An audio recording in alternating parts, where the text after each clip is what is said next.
Tensions were already running high on The View when Joy Behar found herself in an unexpectedly sharp exchange with former White House counselor Kellyanne Conway. The audience knew it would be a lively segment, but few anticipated how quickly the conversation would shift from political commentary to a moment that left the studio buzzing long after the cameras stopped rolling. The discussion began with familiar territory: current political developments, campaign strategies, and the ongoing national debate over leadership and accountability.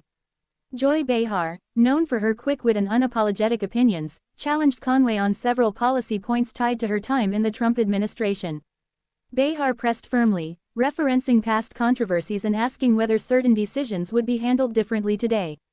Her tone was pointed but consistent with the show's style: direct, skeptical, and designed to provoke clarity. Kellyanne Conway, however, came prepared. Calm and composed, she responded not with defensiveness but with a carefully structured counterargument. Instead of simply addressing the criticism, she reframed the conversation. Conway shifted focus toward what she described as media bias and selective outrage, suggesting that political figures across the aisle have faced inconsistent standards of scrutiny. Her delivery was measured, but her points were firm, and she maintained steady eye contact with the panel. What made the moment stand out was not just the disagreement itself but the dynamic shift in energy. Behar, accustomed to steering the conversation, appeared momentarily surprised when Conway cited specific statistics and past interviews to support her claims. Conway referenced polling data and prior public statements from political leaders, arguing that narratives often overshadow nuance. The exchange became less about sound bites and more about competing interpretations of recent history. The studio audience reacted audibly at several points, alternating between applause and murmurs. The other co-hosts attempted to moderate, interjecting with follow-up questions to keep the discussion balanced. Yet the spotlight remained firmly on Behar and Conway. It was a rare instance where both women spoke at length without interruption, each determined to articulate her perspective fully. At one key moment, Behar questioned Conway about accountability and the long-term impact of divisive rhetoric. Conway responded by pivoting to voter priorities, asserting that economic concerns, border security, and global stability often rank higher for many Americans than media-driven controversies. She emphasized that public perception is complex and cannot be reduced to headlines alone. The response did not silence Behar, but it did reshape the trajectory of the conversation. Observers later noted that the exchange highlighted a broader cultural divide. The View has long been a platform where progressive and conservative viewpoints collide, but this segment underscored how media environments themselves have become part of the political conversation. Conway's argument centered not only on policy but on how narratives are constructed and amplified. Behar, in turn, defended the role of commentary and satire in holding leaders accountable. Despite the intensity, the discussion never descended into personal attacks.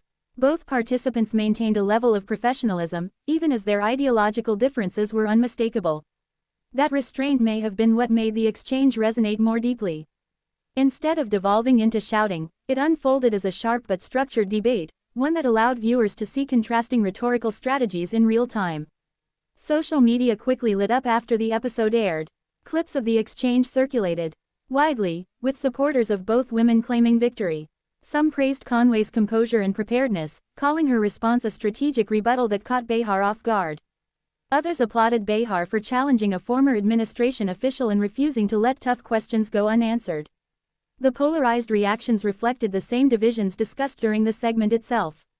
In the broader context of televised political discourse, the moment served as a reminder of how live programming can produce unscripted sparks. Daytime talk shows blend entertainment with analysis, and when experienced communicators share the stage, even routine discussions can turn memorable. The unpredictability is part of the appeal. Viewers tune in not only for information but for the chemistry, friction, and occasional surprises that unfold organically. For Behar, who has built a career on outspoken commentary, the exchange was another chapter in a long history of spirited debates. For Conway, it was an opportunity to re-enter a familiar arena and defend her record under scrutiny. Neither appeared eager to concede ground, and that mutual determination fueled the segment's intensity. Ultimately, the conversation reflected more than a clash between two public figures. It illustrated the evolving relationship between politics and media, where interviews double as performance and persuasion. In a fragmented information landscape, moments like these become symbolic, representing broader conversations about trust, accountability, and narrative control. Whether viewers sided with Behar or Conway, The exchange achieved what live television often aims for: engagement. It sparked discussion, generated headlines, and reminded audiences that even in well-established formats, unpredictability can still take center stage. The unexpected response may not have changed minds overnight, but it ensured that this particular episode of The View would be remembered long after the credits rolled.